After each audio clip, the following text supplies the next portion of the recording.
start with who you want to serve. And there's a ton of different genres, and I'll mention a link at the end where I have a deeper dive training where I kind of break down the 9 different reasons why people travel.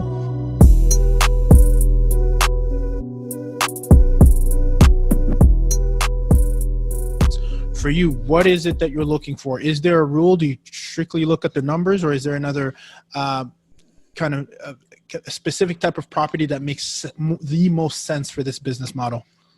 Yeah. So the first question I always ask people is, who do you want to serve first and foremost, right? Like, who are you targeting? And for myself, especially when we got started, I wanted to attract families with kids and couples, because in my head, I was a guy with a family, right? And I just wanted to be around people that were similar to me, selfishly. And I also knew that I would have less headaches, right? So start with who you want to serve. And there's a ton of different genres, and I'll mention a link at the end where I have a deeper dive training where I kind of break down the 9 different reasons why people travel and who you could serve. So first is, who do you want to serve? Then the next question is do you want to be the Walmart, the Target, or the Nordstrom of your market? Right? So a lot of investors, especially when they're getting started, they focus a lot on the C-class properties because they're more affordable. They, on paper anyway, they look like they're going to cash flow better. I typically do not go for C-class properties with short-term rentals. That's just not who I serve, right? So I want to be more of that like B+ to A-class property.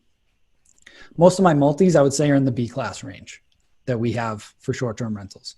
I like to be in that Target, right? Like the upper Target, not necessarily Nordstrom. I do have a couple Nordstrom properties that are lights out, but I like, my sweet spot for me is a 2 to 3 bedroom with 2 baths, because I can comfortably sleep 6 to 8 people, no problem. And with 2 bathrooms, it's not an issue with showers.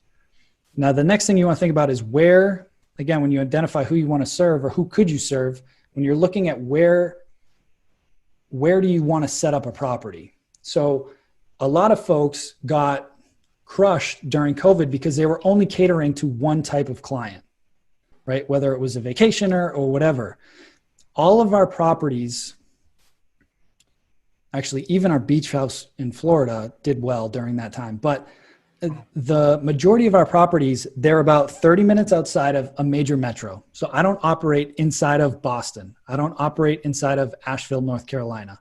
I don't operate inside of, any major metro. I go about 30 minutes outside, and there's a couple of reasons for that. One is typically the major metros, there's a lack of housing in general.